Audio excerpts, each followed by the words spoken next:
London, 1817. Harrington House's chandeliers spilled warm gold over the ballroom as England's finest spun and laughed under the carved ceiling. Half hidden behind a potted fern, Miss Harriet Donovan observed with cool composure. At 26, she knew how to disappear and still seem perfectly agreeable.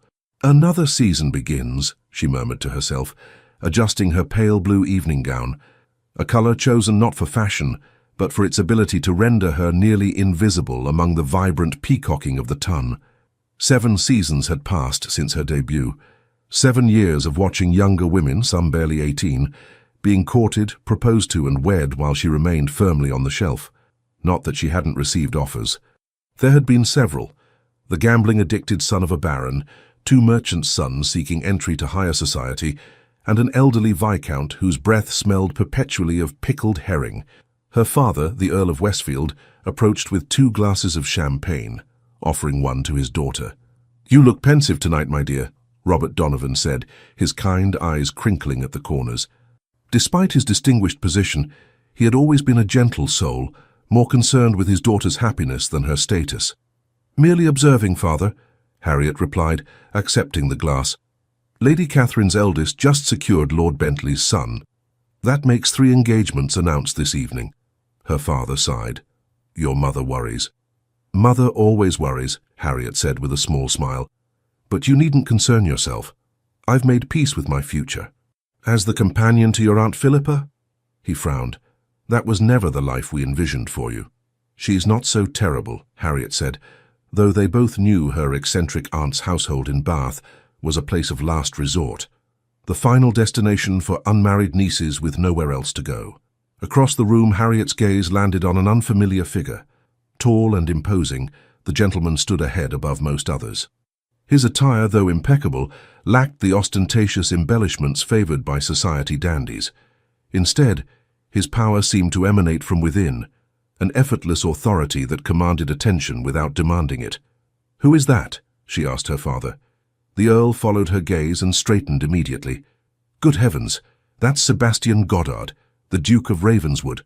I didn't realize he had returned to London." Ravenswood? Harriet tried to recall what little she knew of the man. Hasn't he been abroad? For years. After his father's death, he retreated to his estates in the north, then to the continent. Some say he was instrumental in several diplomatic negotiations during the war, though he's never sought credit for it. He looks, Harriet searched for the right word, severe.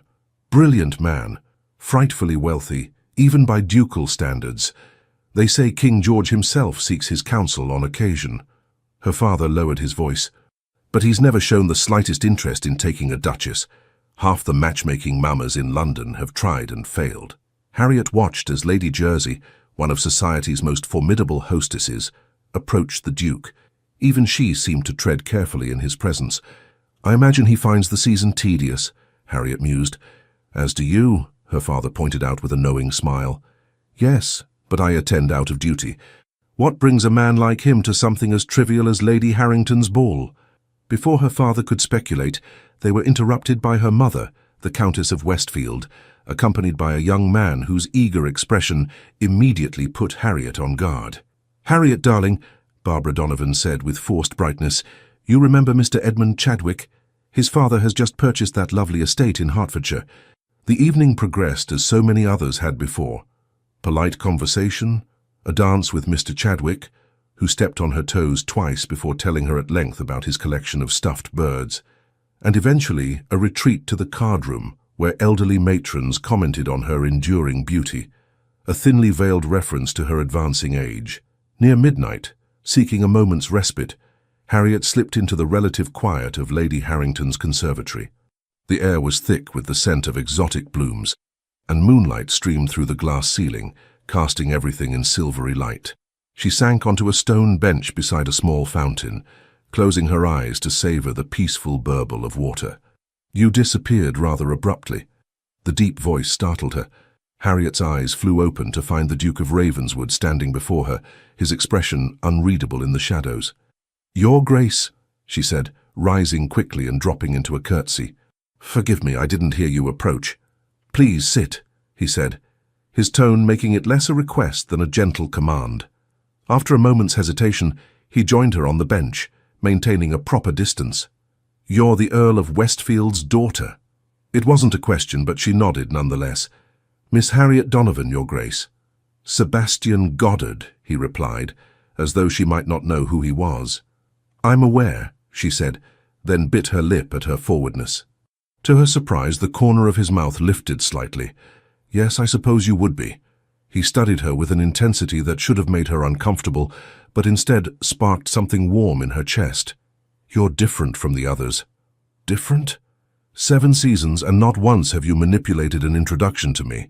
Not once have you or your family orchestrated an accidental meeting. You've never giggled behind your fan in my presence, or feigned a swoon to attract my attention."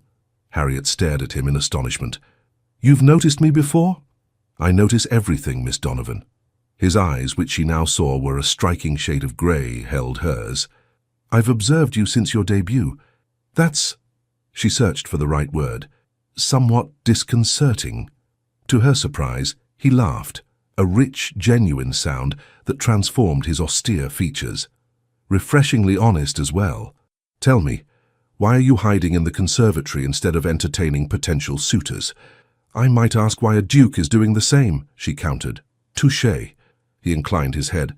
"I find these gatherings tedious, but occasionally necessary." "As do I," she admitted. "Though in my case it's expected that I continue to participate in the marriage mart, despite overwhelming evidence that I'm destined for spinsterhood." "Are you?" he asked, his expression sobering. "Destined for spinsterhood? 7 seasons would suggest so. Besides, I'm practically ancient by society's standards. Most gentlemen prefer younger brides who haven't developed such inconvenient habits as reading political journals and expressing opinions." Something flickered in his eyes. Interest, perhaps, or amusement. Dreadful habits indeed. A comfortable silence fell between them, broken only by the gentle splash of the fountain. Harriet found herself relaxing in his presence, a strange circumstance given his reputation for intimidating even the most confident members of society. "We should return," she said finally, though reluctantly. "My absence will be noticed eventually. As will mine." He rose and offered his hand to help her stand. When her fingers touched his, a jolt of awareness shot through her. "Thank you for the conversation, Your Grace," she said, withdrawing her hand as quickly as propriety allowed. "Sebastian," he corrected, then added more formally, "to my friends, of which I have very few." "I doubt we know each other well enough for such familiarity," she replied. His smile was slow and deliberate. "Not yet, perhaps." 2 nights later, Harriet found herself at Lord and Lady Whitmore's dinner party, seated between Mr. Chadwick, still enthusiastic about his taxidermy, and an elderly general who was profoundly deaf in his left ear, the one facing her. Across and down the table sat the Duke of Ravenswood, engaged in what appeared to be a deeply serious conversation with their hostess. He hadn't so much as glanced in Harriet's direction all evening, making her wonder if their encounter in the conservatory had been some sort of peculiar dream. The dinner progressed through multiple courses, each more elaborate than the last. By the time dessert was served, an impressive construction of spun sugar and crystallized fruits, Harriet had resigned herself to an evening of nodding politely at Mr. Chadwick's discourse on the proper preservation of pheasant feathers. Then, during a momentary lull in conversation, the Duke rose to reach for the salt cellar. As he did so, he leaned slightly toward Harriet, and in a voice meant only for her ears, murmured, "Finalement eu a rencontré," which means "finally I found you" in Portuguese. The foreign words, spoken in a perfect accent, caught her completely by surprise. Harriet gasped audibly, a small, startled cry escaping her lips before she could prevent it. The entire table fell silent, all eyes turning toward her. Heat flooded her cheeks as she realized she had become the center of attention, the very position she had spent 7 years carefully avoiding. The Duke settled back in his chair, the barest hint of a smile playing at the corner of his mouth. His eyes, fixed on hers across the table, held not mockery, but something far more dangerous, satisfaction. The silence stretched, becoming increasingly uncomfortable, until Harriet did the only thing she could think of. She reached for her wine glass and raised it slightly. "I was just thinking," she said, her voice steadier than she felt, "that we haven't properly acknowledged our gracious hosts for this splendid evening. To Lord and Lady Whitmore." Relief washed over the table as the guests murmured their agreement and raised their glasses. Conversation gradually resumed, the momentary disruption forgotten by all, except Harriet and the Duke, whose gaze remained fixed on her with undisguised interest. Later, as the ladies withdrew to the drawing-room, leaving the gentlemen to their port and cigars, Lady Elizabeth Norwood, Harriet's cousin and closest confidant, pulled her aside. "What happened at dinner?" she whispered. "I've never seen you lose composure like that." "It was nothing," Harriet insisted, though her flushed cheeks suggested otherwise. "A momentary indisposition." Elizabeth's skeptical expression made it clear she wasn't convinced. "It wouldn't have anything to do with the Duke of Ravenswood watching you all evening, would it?" "He wasn't watching me," Harriet protested, though her heart quickened at the suggestion. "My dear cousin, that man hasn't taken his eyes off you since we arrived." Elizabeth fanned herself dramatically. "If he looked at me that way, I'd swoon on the spot. What did he say to make you jump so?" Harriet hesitated. "He spoke to me in Portuguese." "Portuguese, whatever for?" "I haven't the faintest idea." But she did have an idea, a troubling one that had been forming since their encounter in the conservatory. The Duke of Ravenswood, for reasons she couldn't begin to comprehend, had singled her out for attention, and what's more, he seemed to know things about her that he shouldn't, like her private study of Portuguese literature, a passion she had shared with no one but her family. When the gentlemen rejoined the ladies, Harriet deliberately positioned herself within a group of chattering young women, making it difficult for anyone to approach her directly. She felt the Duke's presence the moment he entered the room, an awareness that both thrilled and unsettled her. To her relief, he made no attempt to seek her out, instead engaging Lord Whitmore in what appeared to be a serious discussion near the fireplace. Only once did his gaze find hers across the room, and the intensity she found there made her breath catch. As the evening drew to a close, Harriet and her parents prepared to depart. They were in the entrance hall, waiting for their carriage to be brought round, when the Duke appeared at her elbow. "Miss Donovan," he said with a formal bow, "I trust you enjoyed the evening." "It was memorable, Your Grace," she replied carefully. "Indeed." That almost smile again. "I hope I didn't discomfit you at dinner." "Not at all," she lied, "though I admit to curiosity about your choice of language." "Do you? How interesting." His eyes gleamed with something that might have been amusement. "Perhaps next time I'll speak in Italian. I understand you're quite fluent." Before she could respond to this new evidence of his inexplicable knowledge of her, he bowed again and turned to her father. "Westfield, a pleasure as always. I wonder if I might call on you tomorrow. There's a matter I wish to discuss." Harriet's father looked startled but quickly recovered. "Of course, Your Grace. We'd be honored." The Duke's eyes flicked to Harriet once more. "Until tomorrow, then." As their carriage rolled through London's darkened streets, Harriet's mind raced with questions. Why would the Duke of Ravenswood, one of the most powerful men in England, take such an interest in her? What had he meant by, "Finally, I found you"? And most puzzling of all, how did he know about her private scholarly pursuits? "He wishes to call tomorrow," her mother said, breaking the silence. Her tone was carefully neutral, but Harriet could hear the underlying excitement. "How interesting." "Indeed," her father agreed. "Though what business he could have with us, I cannot imagine." But Harriet could imagine, and the possibility both terrified and exhilarated her. For the first time in 7 seasons, she found herself looking forward to the morrow with something other than resignation. The following afternoon found Harriet unusually particular about her appearance. She had changed her gown 3 times, before settling on a simple day dress of deep emerald that complemented her auburn hair. Not that she was trying to impress the Duke, she told herself firmly. She merely wished to present herself with appropriate dignity. "You look lovely, dear," her mother said, entering Harriet's bedchamber, "though I can't recall the last time you wore that particular shade." "It's not too much?" Harriet asked, smoothing the skirt nervously. Her mother smiled knowingly. "Not at all. It brings out the gold in your eyes." Downstairs, they found the Earl in his study, reviewing correspondence. "Your mother tells me you've taken unusual care with your appearance today," he said without looking up. "I always strive to be presentable," Harriet replied primly. Her father's eyes, so like her own, twinkled with amusement. "Of course, it has nothing to do with our expected visitor." Before Harriet could form a suitably dignified response, their butler, Simmons, appeared at the door. His Grace the Duke of Ravenswood, he announced, with a gravity befitting the visitor's rank. Sebastian Goddard entered the room with the confident bearing of a man accustomed to command. He was dressed impeccably, in a dark blue coat that emphasized the breadth of his shoulders, buff breeches, and polished Hessian boots. His cravat was tied in a simple style that somehow managed to look more elegant than the elaborate confections favored by society's dandies. "Your Grace," the Earl said, rising to greet their guest. "Welcome to Westfield House." "Thank you for receiving me on such short notice," the Duke replied, bowing to the Countess before turning to Harriet. His eyes lingered on her for a moment longer than was strictly proper. "Miss Donovan." "Your Grace," she responded with a curtsy, fighting to keep her voice steady. Once they were settled, with tea served and initial pleasantries exchanged, the Earl leaned forward slightly. "You mentioned a matter you wished to discuss?" "Indeed." The Duke set down his teacup with deliberate care. "I'll come directly to the point. As I have no taste for unnecessary circumlocution, I have come to request permission to court your daughter." The silence that followed his declaration was absolute. Harriet felt as though all the air had been sucked from the room. Surely she had misheard. Her father recovered first. "I see. This is rather unexpected.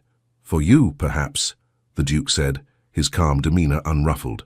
"For me, it is the culmination of a long period of observation and consideration." "You've been observing our daughter?" the Countess asked, her tone somewhere between flattered and concerned. "Since her debut," he confirmed, echoing what he had told Harriet in the conservatory. "I found her immediately intriguing, intelligent, composed, and refreshingly genuine in a society that prizes artifice above all else." "But you never approached her," the Earl pointed out. "Not once in 7 seasons. I had obligations that kept me away from London for extended periods," the Duke explained, "and I wish to be certain. Marriage is not a step I take lightly." "Marriage?" Harriet blurted, finding her voice at last. "Your Grace, we've scarcely exchanged 24 sentences." His gaze, when it turned to her, held an intensity that made her breath catch. "Quality of conversation matters more than quantity, Miss Donovan. Besides, I know far more about you than you might imagine." "So it would seem," she replied, remembering his knowledge of her linguistic studies. "Though how that could be, I cannot fathom." A small smile played at the corners of his mouth. "Your father and mine were at Oxford together. Did you know?" The Earl nodded slowly. "We were acquainted, though not particularly close. Different circles. Nevertheless, he remembered you with respect," the Duke continued. "When I inherited the title, I made it my business to know the character of every significant family in England. Yours stood out for its integrity, a rare commodity in our society." "That explains your knowledge of our family," Harriet said, "but not your specific interest in me." "Doesn't it?" he countered. "A family of substance and principle might be expected to raise a daughter of similar quality.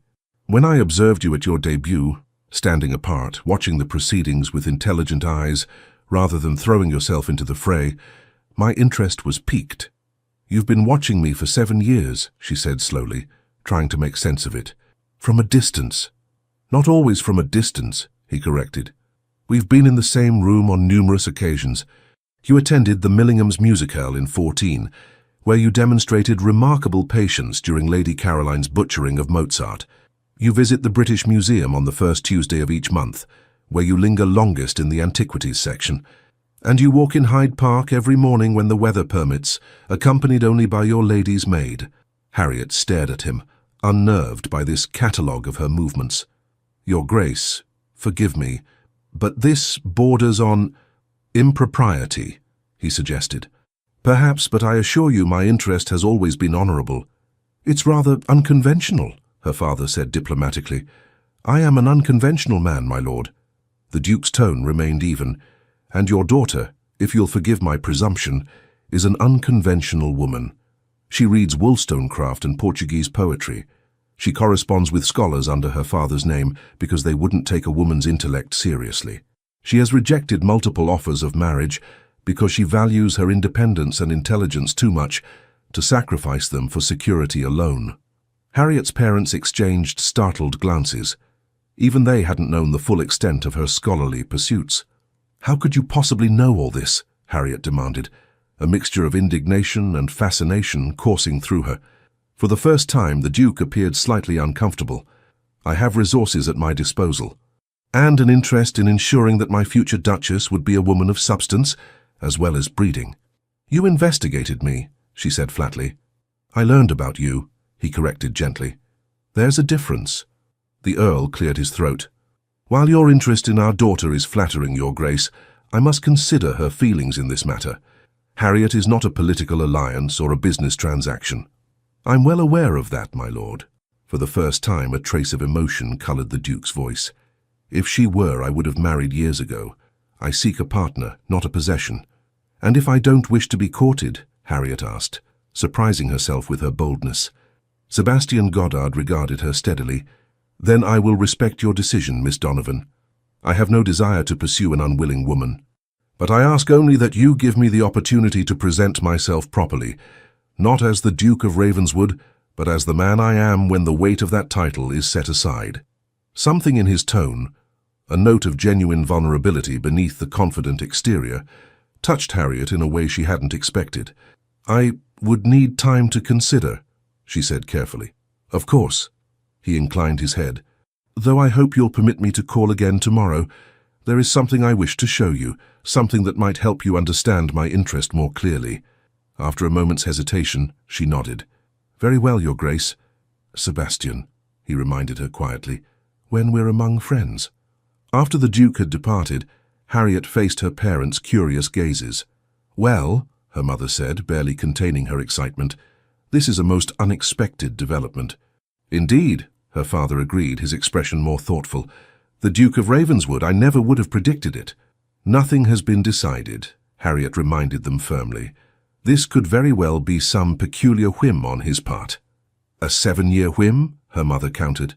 I think not. Besides, you could do far worse than a duke who has clearly gone to considerable lengths to understand you. Or a duke who has been investigating me without my knowledge or consent, Harriet pointed out. It's rather unsettling. Perhaps, her father conceded, but his intentions appear honourable, and he was forthright about his methods, however unconventional. What will you wear tomorrow? Her mother asked, already moving on to practical considerations. Harriet sighed. I haven't decided if I'm receiving him yet. Both her parents looked at her with identical expressions of disbelief. Very well, she admitted. The blue walking dress, I suppose, if we're to go out. That night, Harriet lay awake long past midnight, her mind whirling with questions. The Duke's interest in her defied all logic. She was neither the most beautiful nor the most accomplished young woman of her season. Her dowry, while respectable, was certainly not exceptional enough to attract a man of his wealth. And her age, 26, practically an antique in the marriage market, should have disqualified her entirely. Yet he had watched her for 7 years, learned her habits, her intellectual pursuits, even her private correspondence. It should have frightened her, this silent observation. Instead, she found herself oddly moved by the thought that someone had seen her, truly seen her, when she had spent so long trying to be invisible. Finalmente, you are encontré, she whispered into the darkness. Finally, I found you. The words echoed in her mind, spoken in his deep voice with perfect pronunciation. What did he see in her that others had missed? And what did he intend to show her tomorrow? Sleep claimed her eventually, but her dreams were filled with grey eyes that seemed to see through all her carefully constructed defences. The Duke arrived promptly at 10 the following morning, dressed for riding in a well-cut coat that emphasised his broad shoulders without the excessive padding favoured by fashionable gentlemen. He brought with him a small leather-bound volume, which he presented to Harriet with a formal bow. "What is this?" she asked, accepting the book and opening it carefully. Inside, she found Portuguese poetry, rare works she had been attempting to locate for years. "A small token," he said. "I recalled your interest in Lusitanian verse." "This is extraordinary," she admitted, turning the pages with reverent fingers. "Some of these works aren't available even in the finest libraries in London. I have connections in Lisbon," he explained. "When I learned of your interest, I made inquiries." "Before we had ever spoken?" she asked, looking up at him in wonder. A faint smile touched his lips. "As I said, Miss Donovan, I have been observing you for some time." "Harriet," she corrected, then blushed at her forwardness. "If we are to be friends," As you suggested. His smile deepened, revealing a dimple in his left cheek that transformed his austere features. Harriet, then. And you must call me Sebastian, at least when we're not in formal company. Sebastian, she tested the name, finding she liked the way it felt on her tongue. Thank you for the book. It's a thoughtful gift. It's merely a prelude, he said. If you're amenable, I've arranged something that I think might interest you. Curiosity piqued, Harriet agreed to accompany him on an outing, properly chaperoned by her lady's maid. To her surprise, their carriage, an elegant but understated conveyance bearing the Ravenswood crest, delivered them not to a park or exhibition, but to a modest townhouse in a respectable but unfashionable neighborhood. "Where are we?" she asked, as a footman helped her descend from the carriage. "A place few members of society ever see," Sebastian replied, offering his arm. "But one I think you, of all people, will appreciate." The door was opened by a severe-looking woman in her 50s, who bowed formally to Sebastian before ushering them into a small entrance hall. "Your Grace," she said, "everything is prepared as you requested." "Thank you, Mrs. Winters. May I present Miss Harriet Donovan? Harriet, this is Mrs. Winters, who oversees this establishment." The woman curtsied to Harriet. "An honor, Miss Donovan. We've heard much about you." Before Harriet could inquire exactly what they had heard, Sebastian guided her through to a large, well-lit room where a most extraordinary sight greeted her. A dozen young women, ranging in age from perhaps 14 to 20, seated at desks with books open before them. At the front of the room, a bespectacled gentleman was explaining what appeared to be a mathematical concept. The lesson paused as they entered, the girls rising respectfully. "Please continue," Sebastian said with a wave of his hand. "We'll observe from the back." As the lesson resumed, he leaned close to whisper in Harriet's ear. "What do you see?" "Girls, studying mathematics," she replied, mystified. "Advanced mathematics by the look of it." "Indeed." There was a note of pride in his voice. "And in the next room they study natural philosophy. In another, languages and literature, including your beloved Portuguese." "I don't understand," she admitted. "What is this place?" "A school," he said simply, "for girls of intelligence and potential who lack the advantages of birth or fortune." Harriet looked around with new eyes, noting the quality of the books, the excellent lighting, the comfortable but practical furnishings. "You established this?" 5 years ago. His expression was serious now, all traces of the aristocratic hauteur he wore in society gone. "After my sister died." "Your sister?" Harriet echoed, surprised. She had never heard mention of a sister. "Eleanor," he said softly, "brilliant, much like you. She had a mind for mathematics that would have put Cambridge scholars to shame had she been born male and permitted to study there." Understanding began to dawn. "This school is in her memory." "Yes." His grey eyes held hers. "She died young, just 20, of a fever.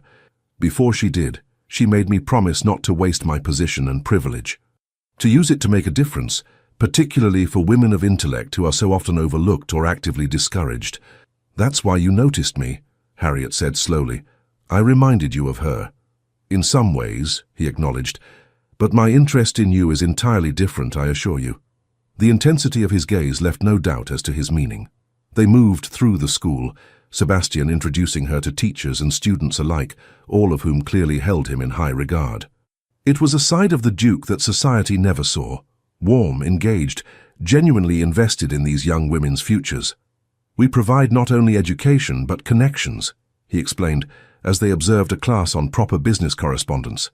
"Many of our graduates have secured positions as governesses in good families or as companions to elderly ladies of quality. Some have even gone on to establish small businesses of their own, a lending library, a milliner's shop, a translation service." "It's remarkable," Harriet said, genuinely impressed. "But why keep it secret? This could serve as an example to others of your station." Sebastian's expression darkened slightly. "Society is not ready to accept women's education so openly, particularly among the lower classes. There are those who would see this as dangerous, a disruption of the natural order. My position protects the school, but only if it remains relatively unknown. And now you've shown it to me," she said, understanding the significance of his trust. "Why?" He led her to a small private sitting room where tea had been laid out. Once they were seated, With her maid positioned discreetly by the door, he leaned forward. "Because I wanted you to understand why I've watched you all these years," he said frankly. "When I saw you at your debut, calm, observant, clearly possessing a mind that society had no real use for, I recognized something of Eleanor in you. But as I learned more, I came to appreciate you for yourself. So your interest began as a project?" Harriet asked, trying to keep the disappointment from her voice. "Another intelligent woman to save from society's limitations?" "No," he said firmly. "My admiration was immediate and personal. But I needed to be sure that you were as I perceived you to be, a woman of substance who would not merely tolerate my unconventional interests, but share them. A potential partner, not just in marriage but in purpose." Harriet considered this, turning the teacup in her hands. "You speak of marriage so easily, yet we scarcely know each other, don't we?" His smile was gentle. "I know that you rise early to read before the house is awake, that you prefer coffee to tea, but drink the latter because your mother disapproves of the former as unladylike, that you keep a journal in which you write not gossip or romantic fantasies, but observations on society, politics, and literature that would rival any published critic." She stared at him, torn between indignation at this invasion of privacy and a strange growing warmth at being so thoroughly seen and understood. "And what do I know of you?" she challenged, "beyond your title and this secret philanthropy?" "A fair question." He set down his cup. "What would you like to know?" "Everything," she said simply. And so he told her of his childhood at Ravenswood Hall, his education at Eton and Oxford, his father's early death that thrust the dukedom upon him at just 24, of diplomatic missions during the war that could never be publicly acknowledged, of his frustration with society's emphasis on appearance over substance, of his determination to use his position for meaningful change rather than mere self-indulgence. "I have never fit comfortably within Ton society," he admitted. "I find most of its preoccupations trivial and its conversations insipid, which is why, when I observed you standing apart at that first ball, watching the proceedings with that same mixture of tolerance and detachment that I felt myself, you immediately caught my attention. And you've been watching me ever since," she mused, "gathering information, learning my habits and interests."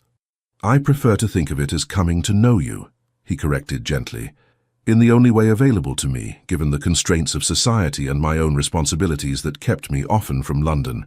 "Why not approach me directly?" she asked, the question that had been burning in her mind since his first declaration. Sebastian looked slightly uncomfortable for the first time. "At first it was because I wasn't certain. Marriage for someone in my position is not merely a personal choice but a political and social one. I needed to be sure." "And later," she pressed. "Later, I was afraid," he admitted, the confession clearly costing him. "Afraid that the woman I had built in my mind, the Harriet Donovan I had come to admire from afar, might not match the reality, that you might be disappointed in me, or I in you, that the connection I imagined might not exist when we actually conversed." His honesty touched her deeply. This powerful man, feared and respected throughout England, admitting to fear of rejection by her, a spinster of 7 seasons whom society had long since dismissed. "And now?" she asked softly. "Having spoken with me, do you find the reality disappointing?"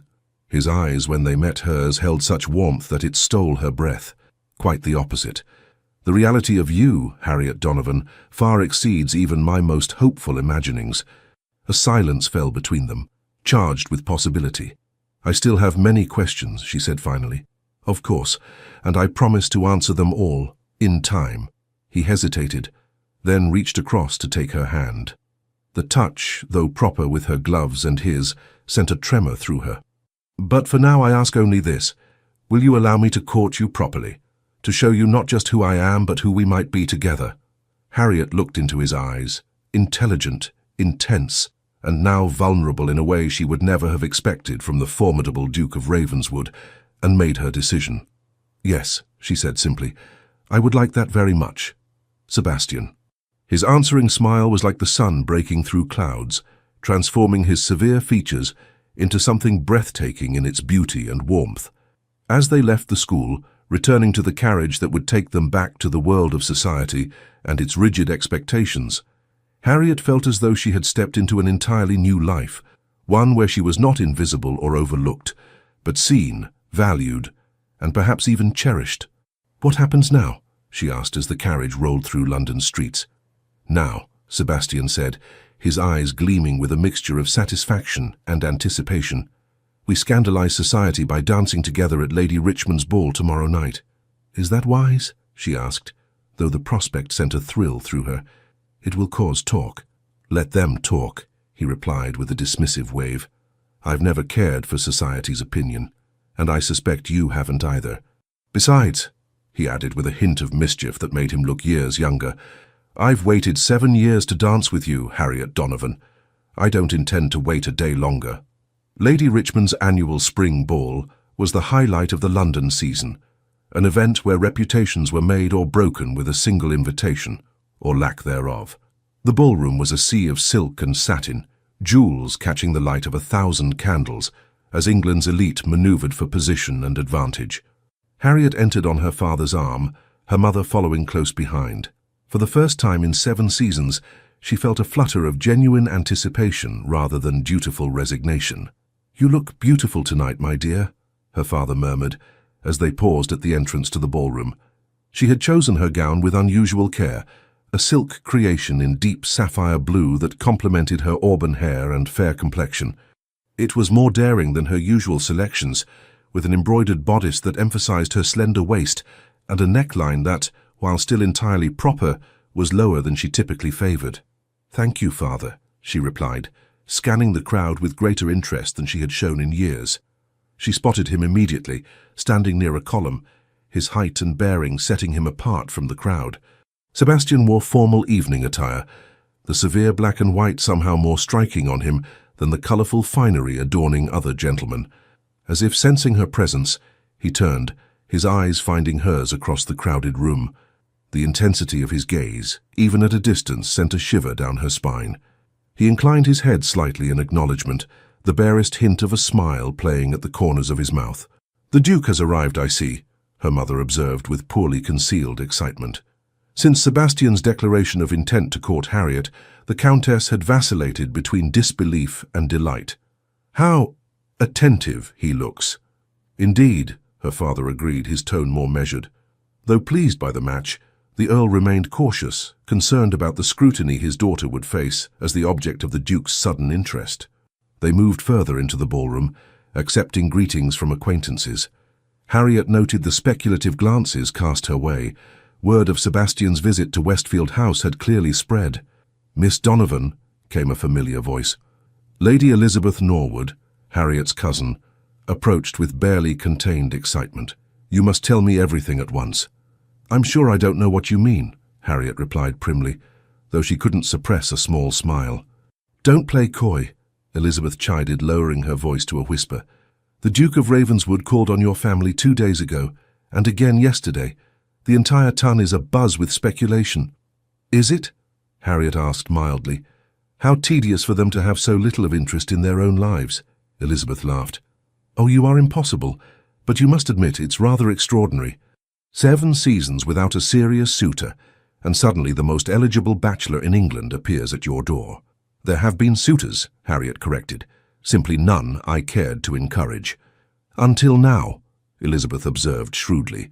"You're wearing the sapphire earrings Aunt Barbara saves for special occasions, and that gown is decidedly more flattering than your usual selections." Harriet felt heat rise to her cheeks. "The gown was your recommendation last season, if you recall." "Which you declined to wear until tonight," her cousin pointed out triumphantly. "Admit it, you wish to make an impression." Before Harriet could formulate a suitably dignified response, a hush fell over their immediate vicinity.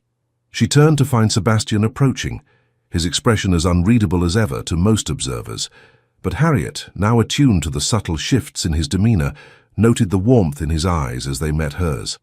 "Miss Donovan," he said, bowing formally. "You look enchanting this evening." "Your Grace," she replied with a curtsy, aware of the many eyes upon them. "How kind of you to say so." Not kindness, but simple truth.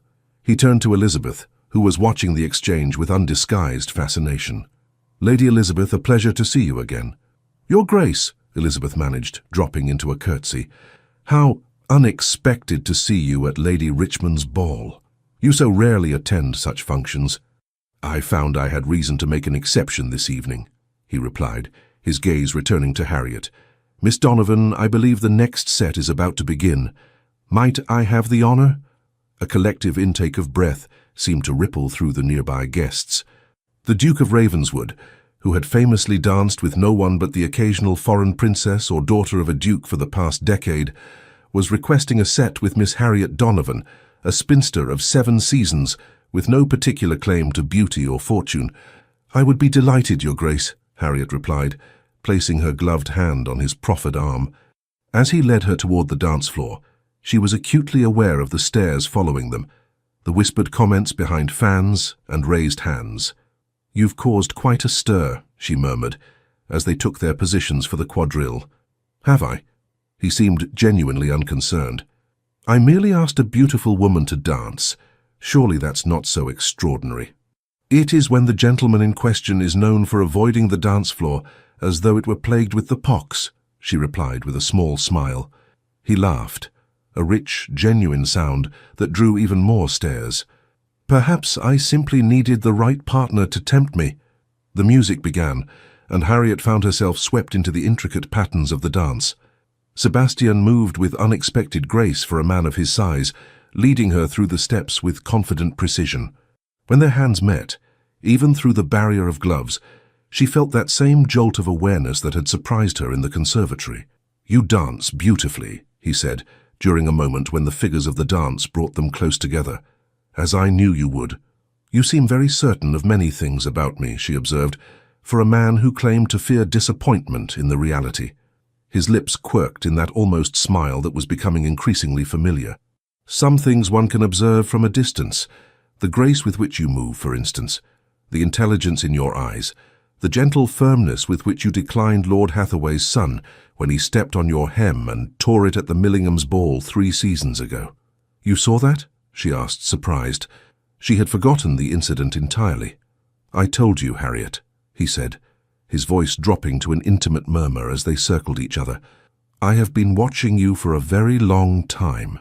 The dance separated them again, but his words lingered, warming her from within despite the impropriety of such open admiration. When the set ended, Sebastian escorted her back to her mother's side, where a small crowd of acquaintances had gathered, clearly hoping to glean some insight into this unexpected development. "Your Grace," Lady Whitmore said, her tone overly bright, "how delightful to see you so engaged in the festivities." "Indeed," he replied non-committally. "Miss Donovan is an excellent partner." "How unexpected," Lady Jersey commented, her sharp eyes moving between Sebastian and Harriet. As one of society's primary arbiters, her opinion could make or break a reputation. "I wasn't aware you were acquainted." "Our families have known each other for years," Sebastian said smoothly. "The Earl and my late father were at Oxford together." This was true, if somewhat misleading in its implication of a long-standing connection between the families. "How fascinating," Lady Jersey replied, clearly unconvinced. "And yet I don't recall seeing you dance with Miss Donovan in previous seasons." "My loss entirely," Sebastian said with a slight bow to Harriet. "A mistake I intend to rectify this evening, if Miss Donovan will honor me with another set later." "I would be pleased to, Your Grace," Harriet replied, amazed at her own composure in the face of such scrutiny. As the evening progressed, Sebastian remained attentive, claiming Harriet for 2 more dances, a waltz during which his hand at her waist sent shivers up her spine, and a country dance that allowed for brief snatches of private conversation. Between sets, he brought her refreshments and introduced her to several of his closest associates, treating her with a deference that left no doubt as to his serious intentions. Not everyone viewed the developing relationship with approval. Harriet became aware of whispers following her around the ballroom, speculation about what arts she had employed to capture the interest of England's most eligible bachelor, insinuations that her family must have engineered some form of compromise, and unkind comments about a desperate spinster, clutching at one final chance for matrimony. During a moment when Sebastian had been drawn into conversation with Lord Liverpool, Harriet retreated to a quiet alcove, needing a moment to compose herself. The weight of society's attention after years of comfortable invisibility, was more taxing than she had anticipated. "Miss Donovan," came a familiar voice. "What a spectacle you've made of yourself this evening." Harriet turned to find Lady Caroline Berkeley, a contemporary from her debut season, who had married a wealthy baronet in her first year out. Never particularly friendly, Caroline had grown increasingly bitter over the years as her beauty faded and her marriage proved less advantageous than anticipated. "Lady Berkeley," Harriet acknowledged with a polite nod. "I trust you're enjoying the ball?" "Immensely," Caroline replied with a thin smile. "It's not every day one witnesses such a desperate display. The Duke of Ravenswood, of all people." "Really, Harriet? What did you do to capture his attention?" "I believe that's between His Grace and myself," Harriet said evenly. Caroline leaned closer, dropping her voice to a venomous whisper.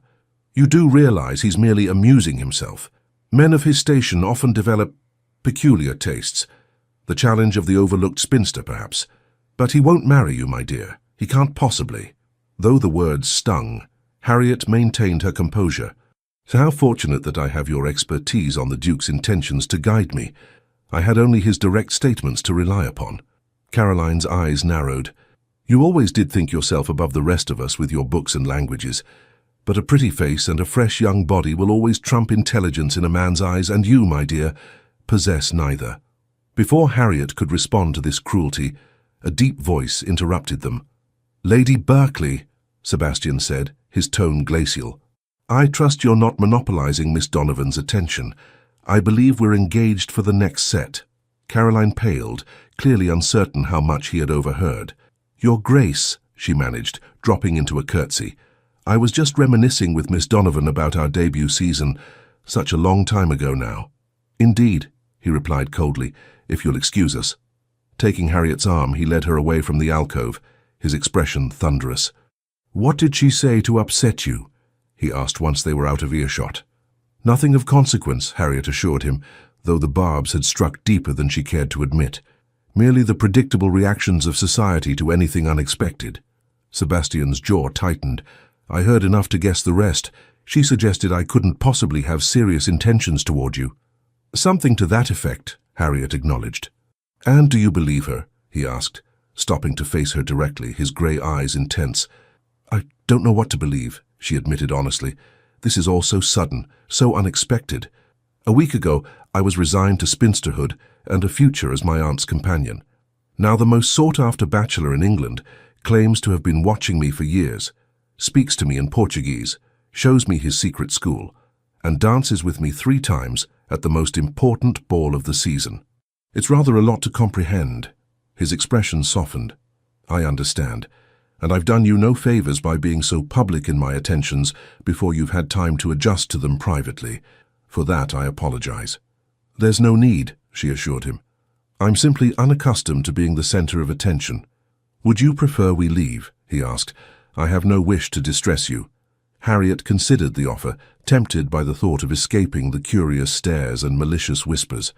But then she recalled Caroline's smug certainty that Sebastian couldn't possibly be serious about someone like her. Something stubborn kindled in her chest. "No," she said firmly. "We will stay, and we will dance again, if you're still willing." A slow smile spread across his face. A full, genuine smile this time, not the restrained, almost smile he usually allowed himself. More than willing. As they took their places for the next set, Harriet felt a curious sense of liberation. Let them stare. Let them whisper. For the first time in her life, she was precisely where she wanted to be with a man who saw her, truly saw her, when everyone else had looked past her for years. The evening continued, a blend of exhilaration and scrutiny that left Harriet both exhausted and strangely energized by the time her father signaled that they should depart. Sebastian escorted them to their carriage, bowing over Harriet's hand with a lingering touch that sent warmth coursing through her. "Until tomorrow," he murmured for her ears alone. "Tomorrow," she echoed, pleasantly surprised. "I thought perhaps a drive in the park, if the weather permits," he suggested. "I find I'm increasingly impatient for your company." The admission, so simply stated, touched her deeply. "I would like that very much." As their carriage rolled away, Harriet caught a final glimpse of him standing on the steps of Lady Richmond's townhouse, his tall figure illuminated by the torches flanking the entrance. He was watching her departure with an intensity that made her heart flutter in a most undignified manner for a woman of 26. "Well," her mother said once they were underway, barely containing her excitement, "that was most promising." "The Duke seemed quite attentive," her father agreed, though his tone held a note of caution. "Perhaps too attentive, given how recently you've become acquainted." "We've been acquainted for years, according to him," Harriet pointed out. "Just not conversationally." "Yes, this business of him observing you," her father frowned slightly. "It's rather unusual." "Everything about the situation is unusual," Harriet acknowledged, "but I find I don't mind it as much as I perhaps should." Her mother reached across to pat her hand. "Of course you don't. He's a duke, my dear. And not just any duke. The Duke of Ravenswood, a man of immense wealth and influence." "That's not why I—" Harriet began, then stopped herself. How could she explain that it wasn't Sebastian's title or fortune that intrigued her, but the man himself? The intelligence in his grey eyes, the unexpected warmth of his smile when he allowed it to emerge, the passion with which he spoke of education and purpose, the vulnerability he had revealed in admitting his fears of disappointment. "I know, dear," her mother said, misinterpreting her hesitation. "It's all happening very quickly, but at 26, perhaps quick is best." "Your mother means well," her father said with a gentle smile. "But what matters is your happiness, Harriet. Do you believe the Duke could make you happy?" Harriet considered the question seriously. "I hardly know him," she said finally, "and yet I feel as though he knows me, sees me in a way no one else ever has." "Then I suggest you take the time to know him in return," her father advised. "A courtship, even an expedited one, should allow for that." Over the following weeks, Harriet discovered that there was indeed much more to Sebastian Goddard than the austere, forbidding Duke of Ravenswood that society knew. Their daily drives in the park, always properly chaperoned, but still allowing for private conversation, revealed a man of profound intellect, dry wit, and surprising compassion. He spoke to her of his diplomatic work during the war, not the details which remained state secrets, but the principles that had guided him, a deep belief in justice, a commitment to preventing needless suffering, a vision of an England that lived up to its highest ideals rather than its basest impulses. She told him of her scholarly pursuits, her frustrations with the limitations placed on women, her dreams of meaningful contribution beyond the narrow confines of marriage and motherhood. Rather than dismissing these aspirations, as every other man of her acquaintance would have done, he engaged with them seriously, offering insights and occasionally challenging her assumptions in ways that led to spirited but respectful debates. Their courtship did not go unnoticed or unremarked upon. The Tun buzzed with speculation and gossip. Some, particularly those with unmarried daughters who had hoped to attract the Duke's attention, were openly hostile. Others were merely curious, watching the developing relationship with the avid interest of theatregoers at a particularly unexpected play. Sebastian, true to his word, paid no attention to society's opinions. He called at Westfield House daily, escorted Harriet to exhibitions and concerts, and danced with her at every ball they attended. His preference for her company was so marked and so exclusive that within a fortnight the question was no longer whether he would offer for her, but when. "You've transformed the most confirmed bachelor in England," Elizabeth remarked during a morning call 3 weeks after Lady Richmond's ball. "The betting books at White's are heavily favouring an announcement before the end of the season." "How vulgar," Harriet replied, though without much heat. She had grown accustomed to being the subject of speculation. "And how presumptuous. His Grace has expressed interest in a courtship, nothing more." Elizabeth gave her a knowing look. "My dear cousin, the man has eyes for no one but you. He declined Lady Harrington's dinner invitation because you weren't included. He endured an entire evening of Lady Jersey's musical protégés screeching through Italian arias because you enjoy music. If that's not a man on the brink of a proposal, I don't know what is." Harriet couldn't deny the evidence of Sebastian's devotion, yet something held her back from fully embracing the possibility of a future as the Duchess of Ravenswood. Perhaps it was the lingering doubt planted by Caroline Berkeley's cruel words, or perhaps it was simply the speed with which her life had transformed from quiet resignation to the center of society's attention. That afternoon, Sebastian arrived for their customary drive with an air of barely suppressed excitement. "I have a proposition," he said once they were settled in his carriage, her maid positioned discreetly opposite them. "My estate in Derbyshire, Ravenswood Hall, is at its most beautiful in early summer. I thought perhaps you and your family might consider visiting for a week or two. Lady Harrington has agreed to act as hostess, to ensure all proprieties are observed." "Ravenswood Hall," Harriet echoed, surprised by the invitation. It was a significant step. An invitation to his ancestral home, with her family included, suggested serious intentions indeed. "I would like you to see it," he said, his expression earnest, "to know if you could be happy there." The implication was clear, and Harriet felt her heart quicken. I'll need to consult with my parents, of course." "Of course," he agreed. "But I hope they'll consent. There's something else I'd like to show you, something that exists only at Ravenswood." "Another secret school?" she asked with a small smile. His answering smile was warm. "Not exactly, but something I believe will help you understand why I've been so certain about you, even from a distance." Intrigued by the cryptic statement, Harriet broached the subject with her parents that evening. To her surprise, they had already received and accepted a formal invitation from Sebastian. "Lady Harrington will be there as hostess," her mother assured her, along with several other respectable couples. "Everything will be perfectly proper. And it will give us an opportunity to better know the Duke in his own environment," her father added, "to see how he manages his estate, how he treats his dependents. These things tell you far more about a man's character than his behavior in London drawing rooms." And so, a fortnight later, Harriet found herself in a well-sprung travelling carriage journeying north toward Derbyshire. Sebastian had gone ahead several days earlier to ensure all was prepared for their arrival, a separation that had left her feeling strangely bereft after weeks of daily contact. As they crossed into Derbyshire, the landscape changed, becoming more dramatic, rolling hills giving way to steeper inclines, lush valleys, and the occasional glimpse of rugged peaks in the distance. By the time they turned onto a private road marked with the Ravenswood crest, Harriet was filled with a mixture of anticipation and apprehension. Nothing, however, prepared her for her first sight of Ravenswood Hall. The house rose from a gentle hill, like something from a fairy tale, a magnificent stone structure with turrets and gables, surrounded by formal gardens that gave way to parkland dotted with ancient oaks.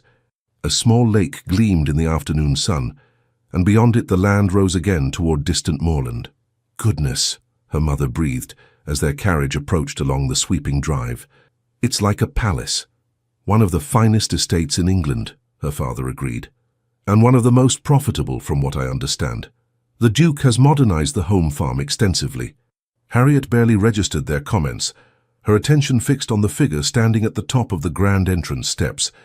Even at a distance, she recognized Sebastian immediately, his height, his bearing, the way he stood perfectly still, yet somehow conveyed contained energy.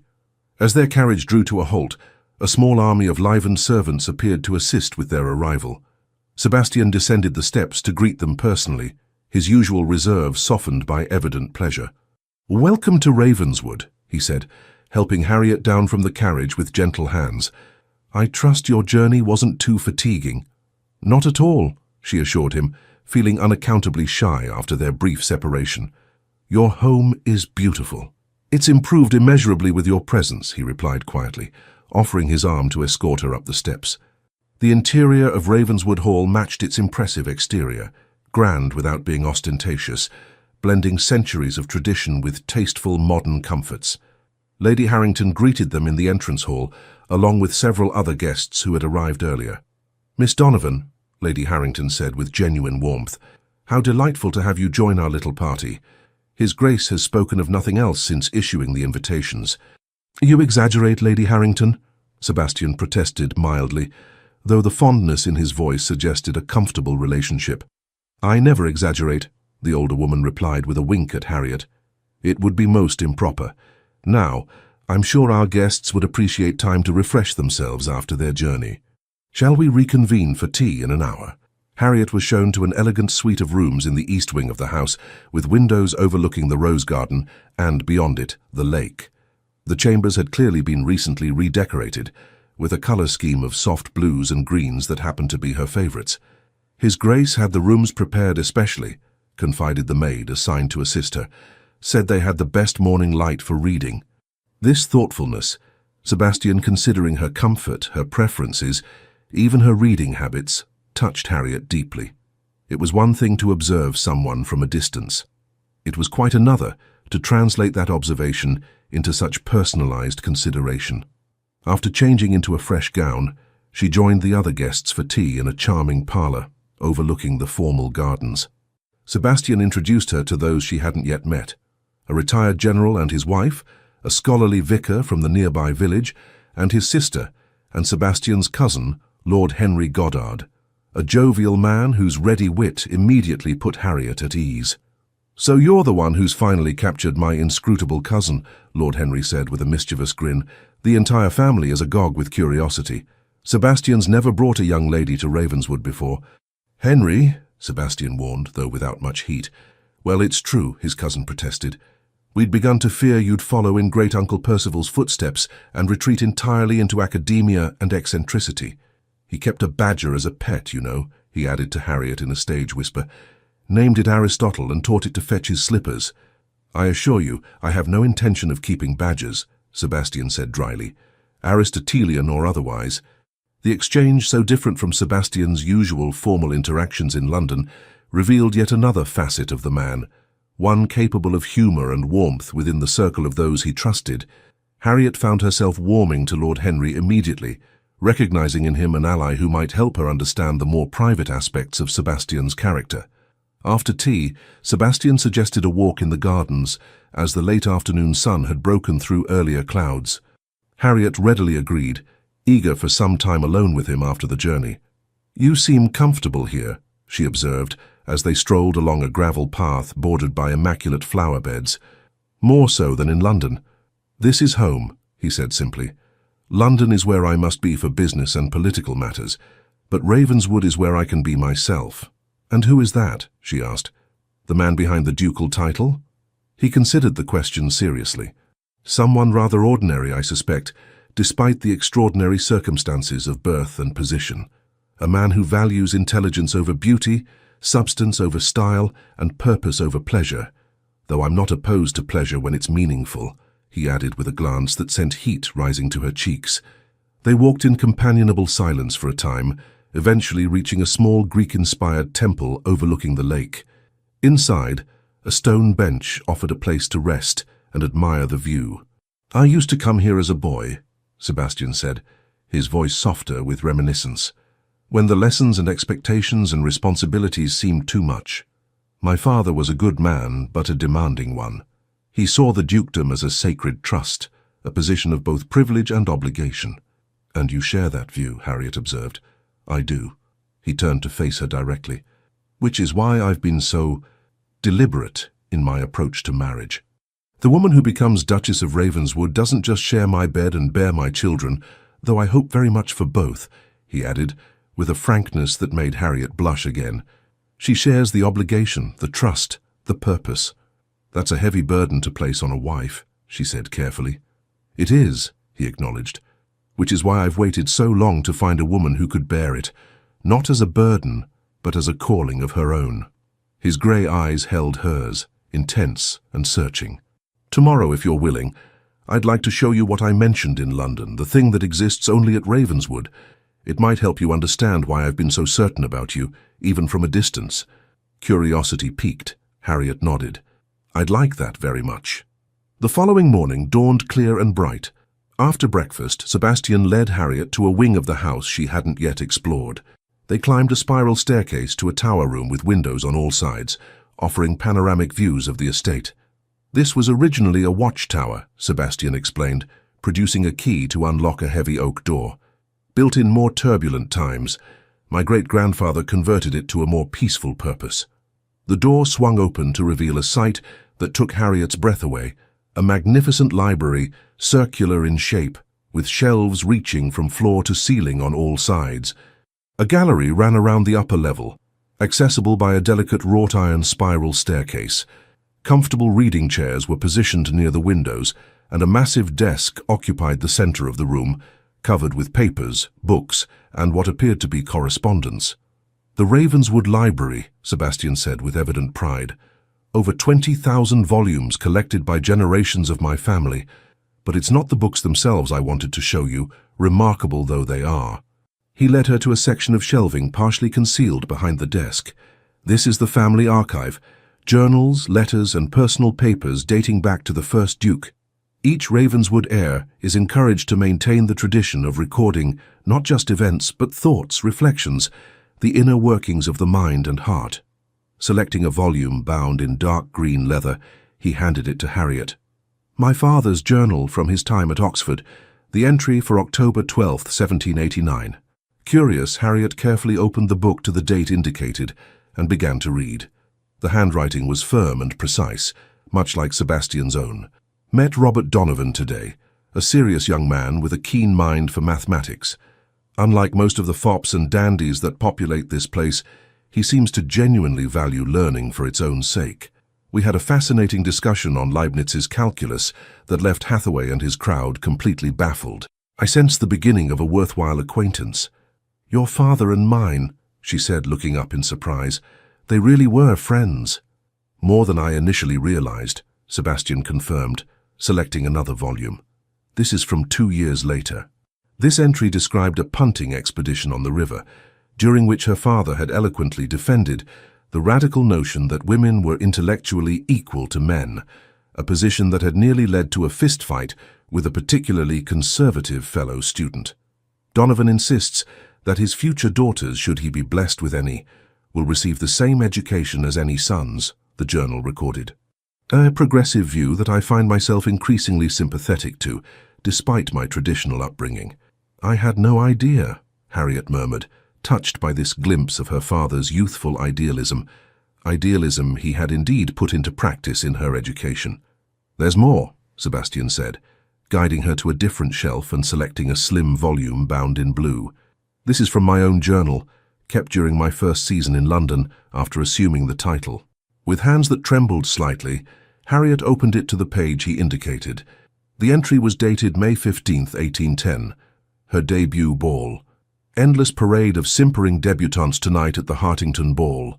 One exception, the Earl of Westfield's daughter, Miss Harriet Donovan.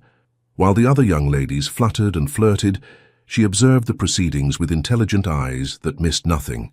There was something compelling about her composure, her quiet dignity amidst the social circus.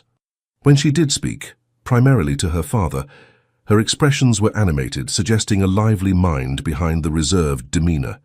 I find myself curious about her in a way I haven't been about any of the season's offerings. Perhaps because she reminds me of father's stories about her father, that same thoughtful quality, the sense of substance beneath the social veneer. Harriet stared at the page in wonder. You really did notice me, even then. I did, he confirmed. Though I wouldn't say I fell in love at first sight. Rather, I recognized something in you that resonated. A kindred spirit, perhaps. He guided her to a comfortable chair near the window, sitting opposite her. Over the years, my observations of you continued, recorded in these pages. Your dignity when faced with society's increasing dismissal as seasons passed without a match. Your intellectual pursuits, discovered through careful inquiry. Your kindness to those less fortunate, observed during your charity work at St. Bartholomew's Hospital. You documented all of this, Harriet asked, both flattered and slightly unnerved. Not in a systematic way, he assured her with a small smile. I'm not quite that obsessive, but yes, I noted impressions, observations, moments that confirmed my growing conviction that you were exceptional, not in the way society measures worth, but in the qualities I value most. He hesitated, then selected one final volume, newer than the others, its leather binding still fresh. This is from earlier this year, shortly before I determined to approach you directly. The entry was dated February 3rd, 1817. 7 years of observation, and still she intrigues me. Today at the British Museum, I watched Miss Donovan examine a newly arrived Egyptian artifact with such focused attention that the curator, thinking her a serious scholar rather than a society lady seeking entertainment, engaged her in detailed discussion about its provenance and significance. Her questions were insightful, her knowledge impressive. The curator never realized his error. so naturally did she inhabit the role of intellectual equal. And yet society sees only a spinster past her prime, a failure of the marriage market. Their blindness is my fortune, for it has left her unclaimed long enough for me to be certain. I am no longer concerned with political alliances or the expectations of the ton. At 31, I find myself longing for a partner of the mind as well as the heart. Harriet Donovan, with her quiet intelligence and hidden depths, increasingly seems the only possible choice. The question remains whether she would accept such an unconventional courtship from a man she knows only as the forbidding Duke of Ravenswood. Perhaps it's time to discover if the woman I've come to admire from afar could care for the man I truly am. Silence fell as Harriet finished reading, her heart full with the realization of how long and how deeply Sebastian had been considering her. It wasn't a whim or a peculiar fancy, as Caroline Barclay had suggested. It was the culmination of years of genuine admiration and thoughtful observation. "I wanted you to see these," Sebastian said quietly, "to understand that my interest isn't sudden or capricious, that when I say I know you, it's not merely a pretty phrase, but the truth. I've watched you grow from a reserved debutante into a woman of remarkable character and intellect.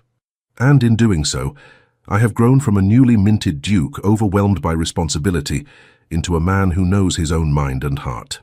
He moved from his chair to kneel before her, taking her hands in his.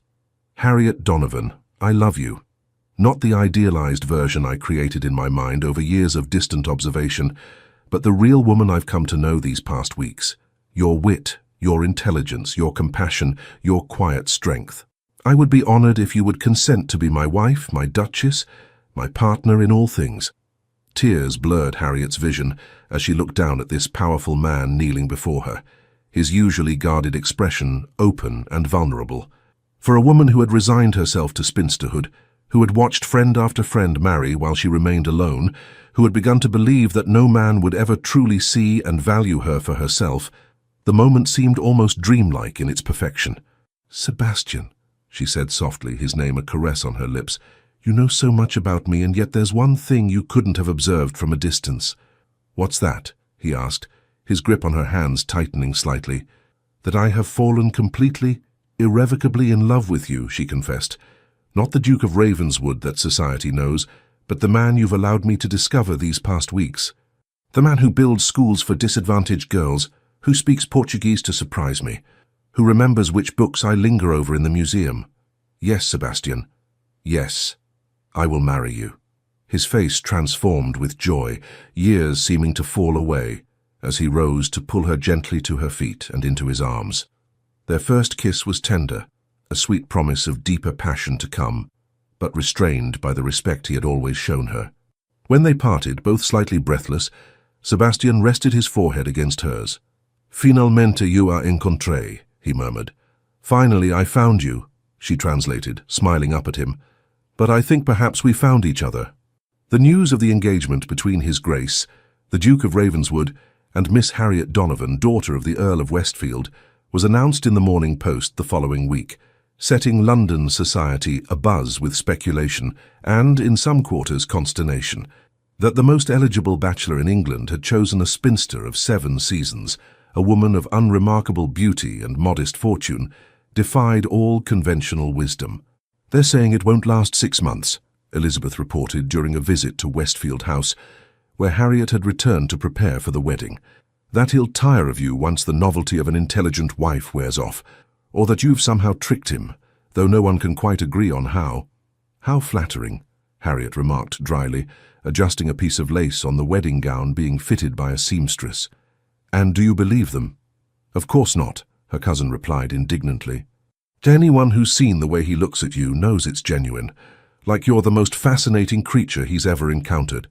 "That's how he makes me feel," Harriet admitted softly, "as though everything about me, even the parts society deems undesirable in a woman, is precious to him." The wedding preparations proceeded with remarkable efficiency, guided by Sebastian's clear preference for a swift ceremony rather than a protracted engagement. The wedding itself would be held at Westminster Abbey, a privilege of Sebastian's rank that he insisted on exercising despite his usual dislike of ostentation. "If I must endure society's scrutiny," he told Harriet during one of his daily visits, I prefer to do so in a manner that leaves no doubt about the significance I attach to our union. You will enter the Abbey as Miss Donovan and emerge as the Duchess of Ravenswood with all the respect and deference that title commands." "I care nothing for the title," she assured him, touched by his protectiveness. "Only for the man who bears it." "Nevertheless," he said firmly, "I won't have anyone, from the highest peer to the lowest maid, doubting for a moment that you are my chosen Duchess, my equal in every way." The day of the wedding dawned clear and bright, as though even the notoriously fickle English weather recognized the significance of the occasion. Westminster Abbey was filled to capacity with peers of the realm, foreign dignitaries, and members of society who had secured invitations more from curiosity than genuine goodwill toward the couple. Harriet, waiting in a side chapel with her father, felt surprisingly calm. Her gown of ivory silk and Flemish lace was the most beautiful garment she had ever worn, designed by the finest modiste in London under the Countess's enthusiastic supervision. Her veil, secured with a diamond tiara that had belonged to Sebastian's mother, framed her face in a cloud of delicate tulle. "You look beautiful, my dear," the Earl said, his voice thick with emotion. "Far lovelier than any of those giggling debutantes who pitied you these past seasons." "Thank you, father," she replied, squeezing his hand, "for everything, for raising me to value my mind, for never forcing me to marry simply for security, for believing I deserved more." "You deserved everything," he said simply, "and remarkably it seems you've found it." The music swelled, signaling the beginning of the ceremony. As Harriet processed down the long aisle on her father's arm, she was aware of the hundreds of eyes upon her, the whispered comments, the speculative glances, but all faded to insignificance as her gaze found Sebastian waiting at the altar. He stood tall and straight, resplendent in formal attire that emphasized his impressive physique. But it was his expression that caught and held her attention, a look of such naked adoration, such undisguised joy, that it transformed his usually severe features into something almost boyish in its openness. The ceremony itself passed in a blur of solemn words, meaningful vows, and the warm pressure of Sebastian's hand holding hers. When the Archbishop pronounced them husband and wife, and Sebastian lifted her veil to claim his first kiss as her husband, Harriet felt a sense of rightness, of homecoming, that transcended the grandeur of their surroundings. The wedding breakfast that followed at Ravenswood House, the family's London residence, was a sumptuous affair attended by the most elite members of society. Harriet, now officially Her Grace the Duchess of Ravenswood, received congratulations with a composure that belied her inner amazement at the transformation of her circumstances. "You're doing splendidly," Sebastian murmured during a brief moment alone. "Every inch the Duchess." "I'm merely following your example," she replied with a small smile, maintaining dignity in the face of society's curiosity. "Not for much longer," he promised, his eyes darkening with an intensity that sent a shiver of anticipation through her. "Once the last guest departs, we'll be free to begin our life together properly." That life began in earnest later that evening, when their carriage crossed the threshold of Ravenswood Hall, after a journey made in companionable conversation, punctuated by increasingly intimate touches and glances. Sebastian had insisted on returning to his ancestral home rather than remaining in London for their wedding night, preferring privacy and personal significance over convention. As the carriage rolled to a stop before the grand entrance, Sebastian turned to Harriet with an expression that mingled tenderness with unmistakable desire. "Welcome home, Duchess," he said softly, raising her hand to his lips. "Thank you, Duke," she replied with a smile that held equal measures of affection and nervous anticipation. The staff had been instructed to remain minimal and discreet. Only the butler greeted them at the door, informing them that a light supper had been laid in the Duchess's chambers and that the house was otherwise secured for the night. Sebastian dismissed him with thanks, then turned to Harriet with a question in his eyes. "May I?" he asked, gesturing toward her. Understanding his intent, she nodded, her breath catching as he swept her into his arms with surprising ease. Carrying her across the threshold and up the grand staircase, Sebastian spoke quietly, intimately. "I've imagined this moment more times than I care to admit," he confessed. "Bringing you home as my wife, my Duchess, my heart's companion."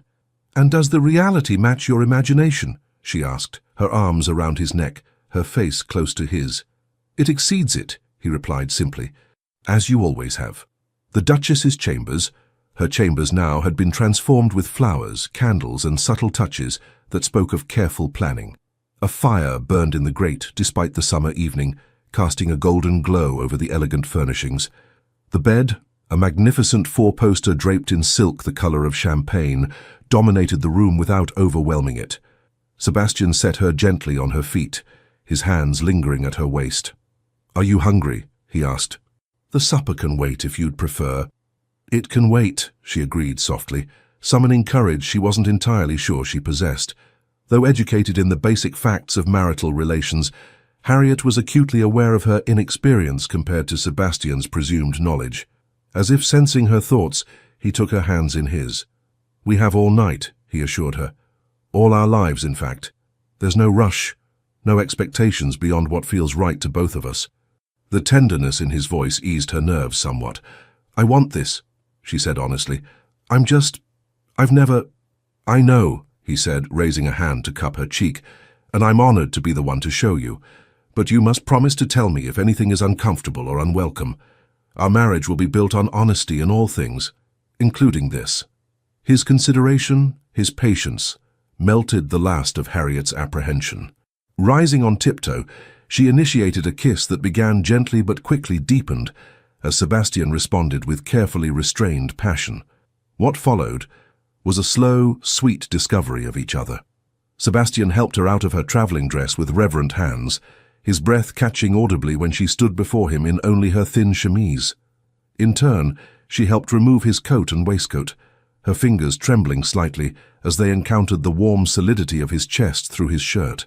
"You're beautiful," he murmured, his grey eyes dark with desire as he drew her toward the bed. "More beautiful than I ever imagined." "As are you," she replied truthfully, amazed by the strength and grace of his form as he shed the last of his clothing. Their first joining was careful, tender, Sebastian mindful of her innocence and determined to ensure her pleasure before his own. He whispered endearments in both English and Portuguese as he guided her through the initial discomfort into a realm of sensation she had never imagined possible. Afterwards, lying in his arms with her head pillowed on his chest, Harriet felt a sense of completeness, of rightness, that transcended the physical act they had shared. "Happy?" Sebastian asked, pressing a kiss to her forehead. "Extraordinarily so," she confirmed, tilting her face up for a proper kiss. "Is it always like this?"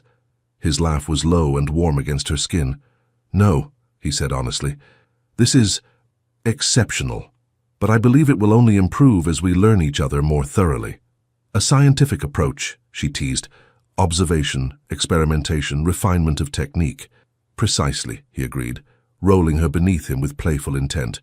"And I've always been a dedicated scholar." The following weeks were a honeymoon in the truest sense, a time of discovery, of establishing patterns and preferences, of learning to live together as husband and wife. Sebastian introduced Harriet to every aspect of the estate, from the home farm, where he had implemented progressive agricultural methods, to the village school, where he had quietly funded improvements to education for both boys and girls. "I want you to feel this is truly your home," he explained as they rode across the estate one morning. "Not just as my wife, but as the Duchess of Ravenswood in your own right. These people, this land, they're your responsibility now as much as mine." "It's a little overwhelming," she admitted, "the scope of it all." "Which is why we approach it together," he replied. "Your intelligence, your compassion, your fresh perspective, they're exactly what Ravenswood needs, what I need." As summer gave way to autumn, they established a rhythm to their life together. Mornings were spent on estate business, with Harriet gradually assuming responsibilities that suited her skills and interests. She took particular interest in the village school and in establishing a lending library for tenant families, while Sebastian focused on agricultural improvements and broader political matters that occasionally required correspondence with London. Afternoons often found them in the Tower Library, reading or working on separate projects, but sharing the comfortable silence of two people entirely at ease in each other's presence. Sometimes Sebastian would read aloud from Portuguese poetry, his deep voice bringing the words to life in a way that made Harriet fall in love with him all over again. Evenings were for more intimate pleasures, conversations by the fire, music in the drawing room where Harriet played the pianoforte, while Sebastian listened with evident appreciation, and ultimately the increasingly passionate exploration of each other in the privacy of their bedchamber.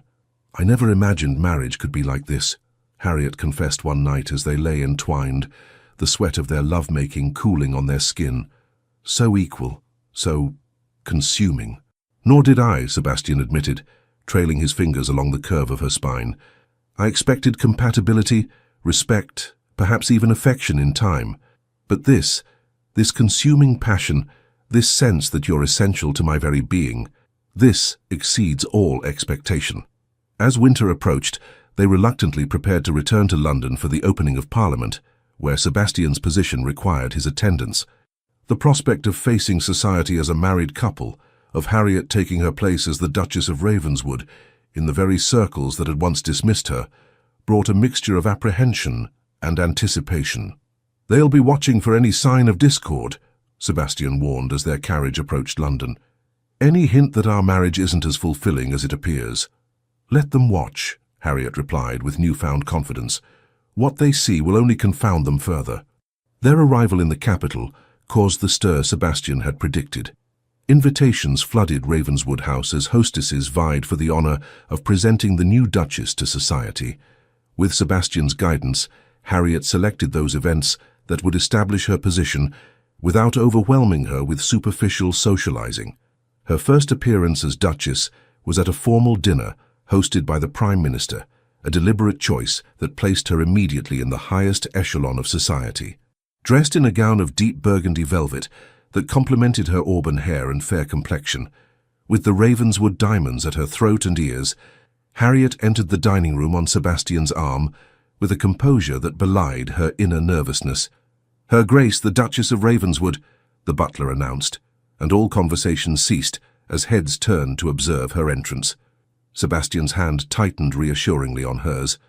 "Remember who you are," he murmured. "It's not just my wife, but a woman of substance in your own right."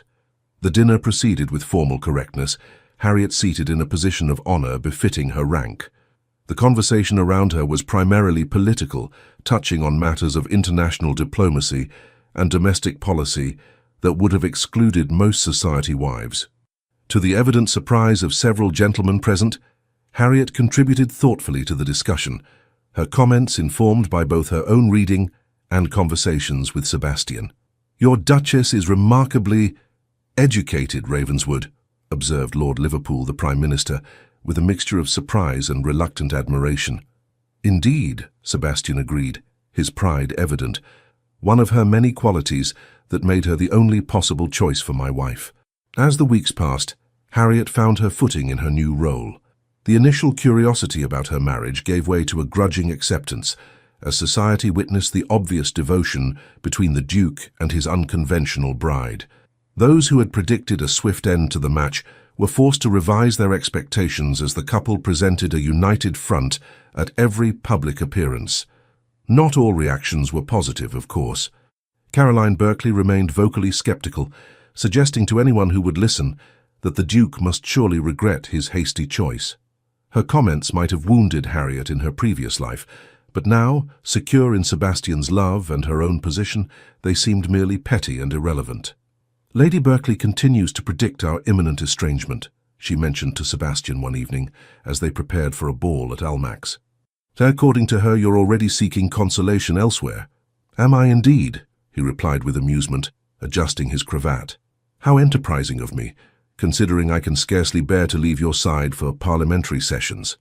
"She's particularly fixated on Lady Augusta Hamilton," Harriet continued, naming a young beauty recently arrived from the country.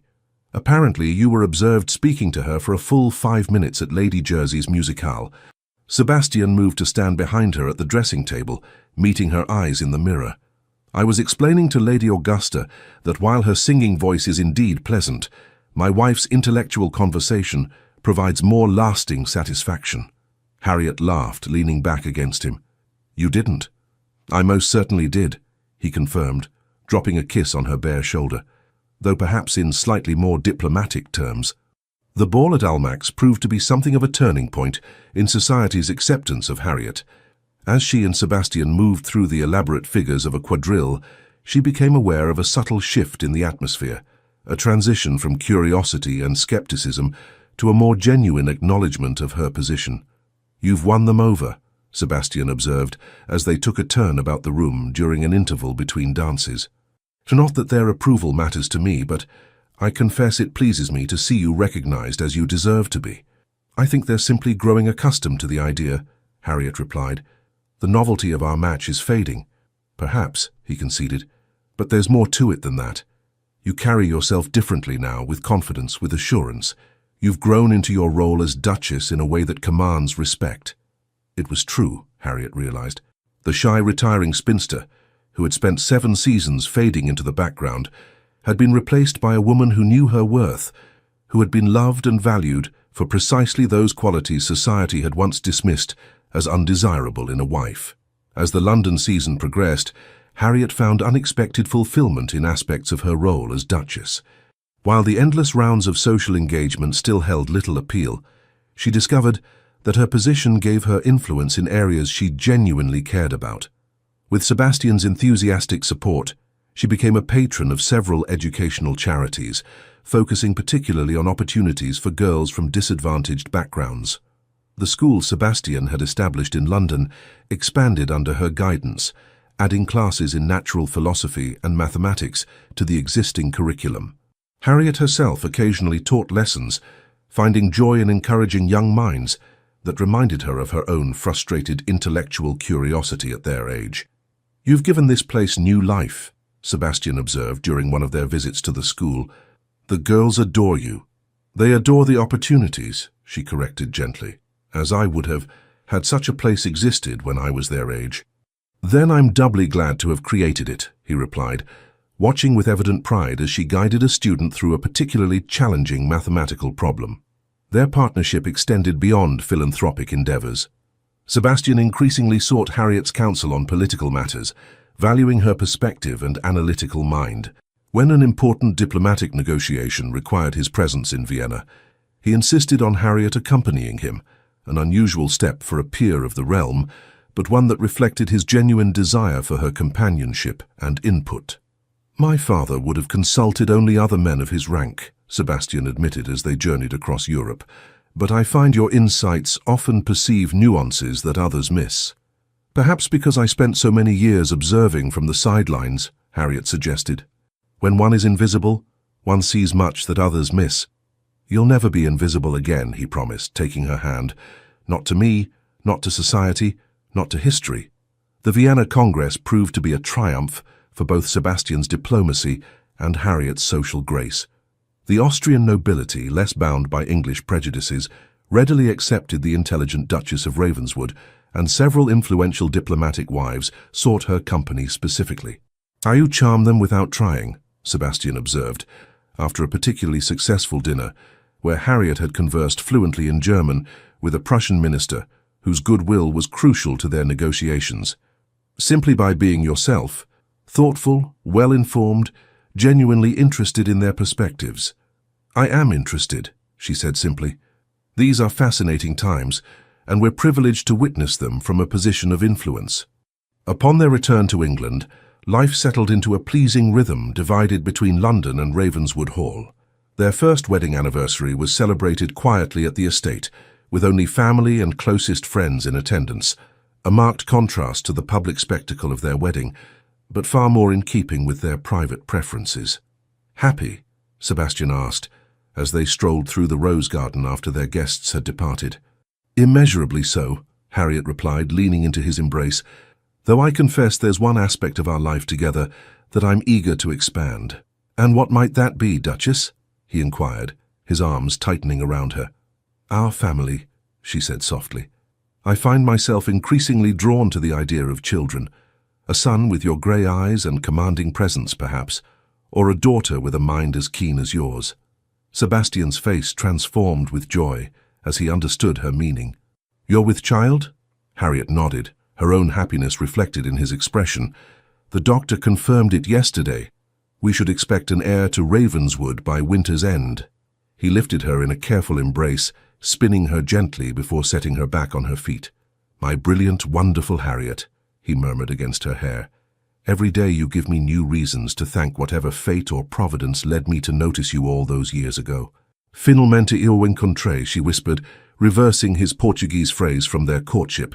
Finally, I found you. And I, you, he replied, kissing her with a tenderness that spoke volumes about the depth of his love. Always and forever, my heart's perfect match. The news of the Duchess's condition spread quickly through society, adding final legitimacy to a marriage that had begun with such widespread skepticism. Even Caroline Berkeley was forced to acknowledge that the Duke appeared genuinely delighted by the prospect of fatherhood, his attentiveness to his wife increasing rather than diminishing as her pregnancy progressed. By the time their son was born, a healthy, robust boy with his father's grey eyes and his mother's determined expression, the story of their unconventional courtship had become something of a romantic legend.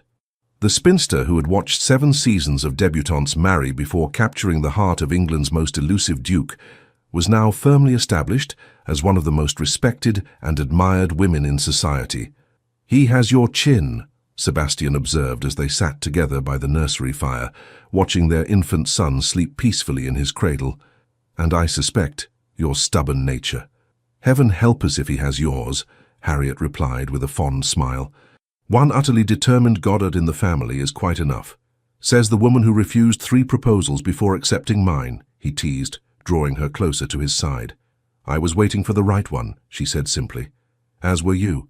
Sebastian pressed a kiss to her temple, and found her against all odds and expectations, the woman who saw beyond the Duke to the man beneath, the woman who matched me in mind and heart, the woman who watched others marry for 7 long years, Harriet mused, until the most powerful Duke in England whispered, "I found you and changed everything." "Not everything," he corrected gently. "You were always extraordinary, Harriet. I merely had the good fortune to recognize it when others failed to see past convention." As their son stirred and began to fuss, Sebastian lifted him carefully from the cradle, cradling him with a tenderness that melted Harriet's heart anew. Watching them together, the powerful Duke and the tiny heir already forming a bond that would shape the future of Ravenswood, she reflected on the strange, wonderful journey that had brought her here, from wallflower to duchess, from resigned spinster to beloved wife, from observer of others' happiness to creator of her own. "What are you thinking?" Sebastian asked, noting her contemplative expression. "That some things are worth waiting 7 seasons for," she replied with a smile that conveyed all the love and contentment in her heart. "That sometimes the most powerful love stories begin with a whisper rather than a shout."